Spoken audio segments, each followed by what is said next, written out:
अस्सलाम वालेकुम। तो आज मैं आपको सॉल्व करवाने जा रही हूँ। आप फिजिक्स की जो बुक है उसमें चैप्टर नंबर 1 का जो न्यूमेरिकल है ना, क्वेश्चन नंबर 7 पेज नंबर 29 पे आज हम वो सॉल्व करेंगे। तो सबसे पहले इन्होंने आपको बहुत ही ख़तरनाक तरीके से सवाल लिख के दिया हुआ है, तो उससे घबराने की ज़रूरत नहीं है। सवाल मैं आपको पढ़ के दे देती हूँ ताकि आपको जो है वो आसानी हो जाए सवाल को समझने में। कह रहे हैं आपको साइंटिफिक नोटेशन में लिखना है और कह रहे हैं right values in standard and scientific notation and radius दिया हुआ है orbit of hydrogen atom is r = 0.53। अब आपने इसकी साइंटिफिक नोटेशन निकाली है तो मैं सिर्फ नंबर लिखती हूँ 0.53। ये कितना छोटा सा नंबर है ना।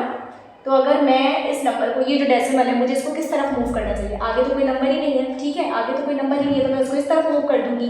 It means it is 5.3 multiply by 10। Power क्या आएगी? राइट साइड पे मूव हुआ है तो -1। सिर्फ एक ही तरफ मैंने एक ही दफ़ा मूव किया तो -1 आ जाएगी। फिर क्वेश्चन नंबर 2 है। अब आपको समझ आ गया क्या आंसर आएगा? ये आंसर।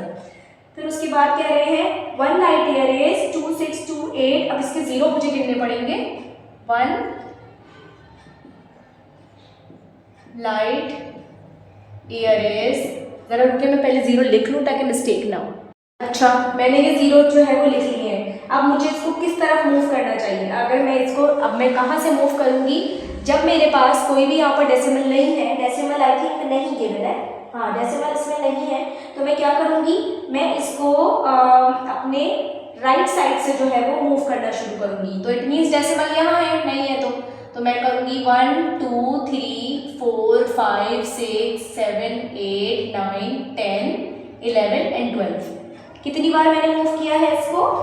12 टाइम मूव किया है मैंने इसको। कितनी बार मूव किया बच्चों? 12 टाइम मूव किया है। इट मीन्स कि आंसर क्या होगा? 6.28 मल्टीप्लाई बाय 10 की पावर 12। लेफ्ट में मूव किया है तो पावर पॉजिटिव रहेगी। ये दूसरे वाले का आंसर है। थर्ड वाला जो सवाल है, थर्ड वाला सवाल ये देखिए, मैं जरा इसको लिख लूं। वैक्यूम प्रेशर, बुक से यूं करवा रही हूँ क्योंकि ये बुक से आपके सवाल जवाब आते हैं। तो इसका यहाँ लिख देती हूँ 2.7 मल्टीप्लाई बाय 10 की पावर -4 टॉ।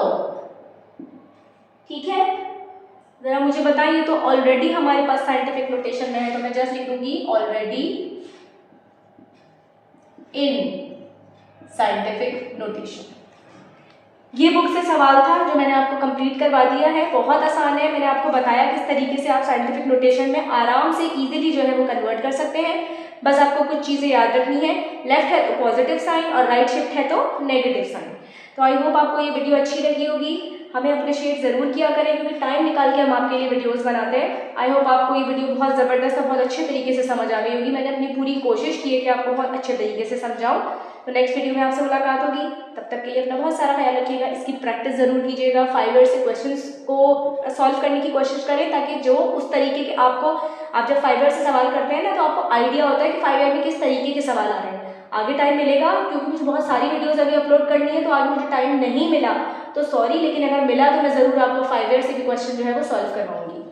तब तक के लिए आपसे इजाज़त चाहूँगी। अल्लाह हाफिज़।